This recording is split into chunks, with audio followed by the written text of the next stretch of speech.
አንድ የሆነ አባት ናቸው። ደብረ ቆናጽል ማለት የቀወረ ሹም ነው እና የእንስሳ ገዳም የእንስሳ መንጫ የሆነ ወይ ድማ መተከለያ የሆነ ቦታ ነው። ደብረ ቆናጽል ቀወረ ነው። እንስሳ ያልኳቸው ድማኒ እንደ ነብር፣ እንደ መይዳቅ፣ እንደ ቆቅ፣ እንደ ጅብ፣ እባቦች ያለበት ቦታ ማለት ነውና በዚህ ነው ደብረ ቆናጽል የተባለ ማለት ነውና ከነዚህ አንድ የሆኑ አቡነ ሊቃኖስ ሊቅ አዋቂ ወድማር ሰባይታውያን ብለው ይጠራሉ ማለት ነውና ከሰማያት ወረድ ያለች ከመሬት ከፍ ያለች አምሳያ ኢየሩሳሌም አጥራሃለ ጽዮን መቅደስ አክሱም የእመቤታችን አጠገቢያ የሆነች የእመቤታችን ስር የሆነች ቦታ ከሰማያት ወረድ ያለች ከመሬት ከፍ ያለች አምሳያ ኢየሩሳሌም አድርጌ ባርሸ ቀድሰ ሰጥቻለሁት።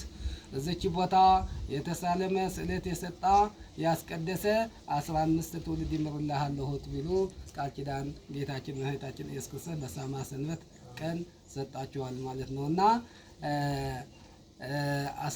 በሳማ ሰንበት ምን እንዳደረጉ ካላችሁ እዚያ ጥንታው ቤተ ክርስቲያን የአክሱም አፄ ፋሲል የሰሩት ቤተ መቅደስ ገብቶ ለቅዳሴ ማለት ነውና የቀንዲል የቤተ መቅደስ ቀንዲል ጨለማ ከሆነ ተጥለው በኋላ ጨጭቃደር እንደዚህ ካደረጉት በኋላ የሚሰጣቸው አጡ እና ጌታችን ግን ለሱ ለማወቅ ብል ነው ለኛ ማሳየት ማለት ነውና በኋላ ጣታቸው አስጣት የሰማያት አምሳያ አድርጎ አበርላላቸው ማለት ነውና በኋላ ጣታቸው በርተው እንደ ሰዓት የሰማያት አምሳያ አድርጎ አበርላቸዋል። በኋላ ወደ አንተ የመጣ ያንተ ቦታ የሰጠ የረገጸ ያንተ ቦታ ሄዶ ወጥተው ተራራ ነው እንደላያችሁ እዛ ጋር ቦታ መጥተው ጸሎት ያደረሰ አንድ አሁን በሰማያት ያደረገ 15 ትውልድ ይምርልሃለሁት ቢሉ ቃል ኪዳን ተሰጡት ማለት ነው። በማቼ በሳማ ሰንበት 28 ከዛ ድማኒ አለፍ ንበል 28 ህዳር ድማኒ የተሰወሩበት ቀን ነው የእመቤታችን ሳምንታ ማለት ነውና እና ከዛ አንድ ተአምር አለፍ ንበል አቡነ ሊቃኖስ በአንድ ጊዜ መጸለያቸው ድንጋይ ያለች እዚህ ቦታ ማለት ነውና በደመና ከሆነ ትጠፋለች፣ በፀሐይ ከሆነ ትወጣለች እና ጸበል ከዛ ጋር በላብ ትወጣለች እና ከዛ በወንፊት አድርጎ በአረጂት ወንፊት አድርጎ ውሃ ቅዳሴ አደረሱት። ወዴት ወደ ሚካኤል አድዋ ማለት ነውና አሁን ገሪማ ድማ በአንድ ጊዜ ስንዴ ተክሎ በአንድ ጊዜ ለ6 ሰዓት አደረሱት ማለት ነውና መስቀደሲያ አሁን በእንጠለውንማ እንጨት ተክሎ ለመስቀደሲያ አደረሱት ማለት ነውና መስዋዕት የተሰዋበት ሚካኤል አድዋ ነው። እንደዚህ ተአምር ያደረግላቸው ጌታችን መድኃኒታችን ኢየሱስ ክርስቶስ እዚች ገዳም ትልቅ ገዳም ነው የነበረው በድሮ ማለት ነው። ወደ 5000 6000 መነኮሳት በአንድነት የሚስተዳደሩበት የነበረው ገዳም ናቸው። አሁን ግን የድሮ የዛሬ የሰለጠነ የድሮ የወደቀ ይገኛል። ተላይቶ ያርፋው የተናየማ ተላይቶ ወደ ሌላ ቦታ ይሄዱት አሉት። የተወሰነ መነኮሳት ግን አንድ 28 አካባቢ አሉ። ባይታውያኖች የዘጉት መምህራኖች እንደነዚህ የመሰሉ አሉ። አሁን እና በምን መሰላቸው የሚያግዛቸው የለም።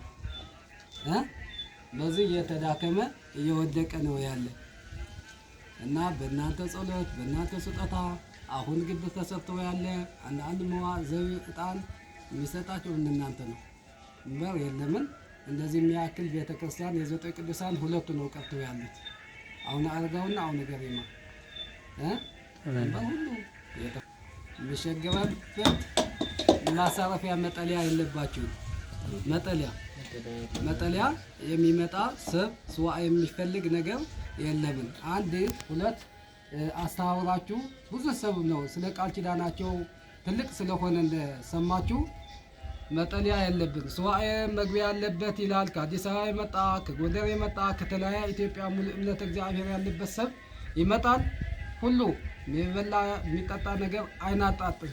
ግን መግቢያ ግን የለብን። ዝናብ አለ፣ ብርድ አለ፣ ገለምናም ማሳረፊያ ለጊዜው መጠለያ ግን ችግር ነው ያለብን።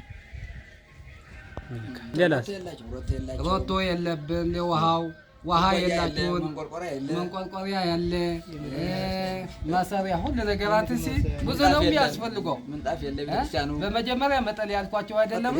ከዚያ ግን ማኒ አንድ ወጥቶ መጣበቂያ ሁሉ ነገራት ግን ብዙ ችግር አለበት ቤተክርስቲያኑ ማለት ነውና ብዙ ችግር አለ። አቅማቸው እንትችሎ በቀላሉ ነው የነገርኳቸው ነው። ውሃ የለምን ብዙ ነገራት ያስፈልጋል። ማሳረፊያ ያለ ለመነኮሳቱ ለመምህራኑ ደሞዝ የላችሁም ሁሉ ነገር እድሜ ነው ያልኳቸው። እድሜ ብዙ እድሜ አለበት ግን የሚያግዛቸው ነገር ግን የለም። የሚያንቀ ነው ብዙ ችግር አለ። መምህራን ናቸው አሁን አሉ፣ የቅኔ መምህራን አሉ፣ ለልቆን መምህራን አሉ፣ የቅዳሴ መምህራን ናቸው አሉ። ግን የሚያግዛቸው ደሞዝ የለም፣ ገቢ የለም። እየተዋጣጡ መነኮሳውን ራሱ ገቢ ካለባቸው ትምህርት ያስተምራል፣ ወድማ ያስተምራል፣ አንድ ነገር ያደርጋል። ከዛ ግን ስለሚያጣ ግን ወዴት ይሄደ? ወደ ያለበት ቦታ ለሆነ እንደዚህ ግን አቅማችሁ ካላችሁ ትብብር ካደረግላችሁ ጥሩ ነው የነበረ ማለት ነውና